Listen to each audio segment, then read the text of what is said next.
बिस्मिल्लाहिर्रहमानिर्रहीम अस्सलामु अलैकुम। 26 अप्रैल 2022 पाकिस्तान, इंडिया और बांग्लादेश पैसे भेजने से पहले इस वीडियो को देख लीजिए ताकि आपको पता चल सके कि आज आपके मुल्क के लिए किस बैंक का रियाल रेट सबसे अच्छा है। आप उसी बैंक से पैसे भेजिए और ज़्यादा फ़ायदा उठाइए। आगाज़ करते हैं सबसे पहले इंजाज़ बैंक के रियाल रेट से। पाकिस्तान के लिए आज एक रियाल का रेट है 49 रुपये 12 पैसे का। इंडिया पैसे भेजेंगे एक रियाल का रेट मिलेगा 20 रुपया 3 पैसे। और बांग्लादेश के लिए इंजाज़ बैंक आज का रेट है 23 टका 37 पैसे। फौरी का रेट है पाकिस्तान के लिए 49 रुपये 25 पैसे का।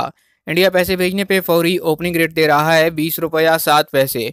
और बांग्लादेश के लिए आज फौरी बैंक एक रियाल का रेट है 23 टका 45 पैसे। तीसरे नंबर पर है तहवील अल राहजी। पाकिस्तान के लिए आज का ओपनिंग रेट है 49 रुपये 13 पैसे का। इंडिया पैसे भेजेंगे तहवील अल राजी से एक रियाल का रेट है 19 रुपये 97 पैसे। और बांग्लादेश के लिए आज तहवील अल राजी एक रियाल को ओपनिंग एक्सचेंज रेट है 23 टका 12 पैसे। आखिर पे बात करते हैं STC पे ऐप की। पाकिस्तान के लिए एक रियाल का रेट 49 रुपये 19 पैसे का।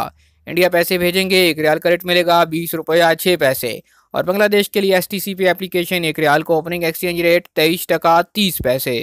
आज तक के लिए इतना ही। मजीद खबरों और न्यूज़ अपडेट्स के लिए चैनल पर नए हैं तो सब्सक्राइब कीजिए, बेल आइकॉन प्रेस कीजिए ताकि नई आने वाली वीडियोज़ की नोटिफिकेशन आप तक पहुँचते रहें।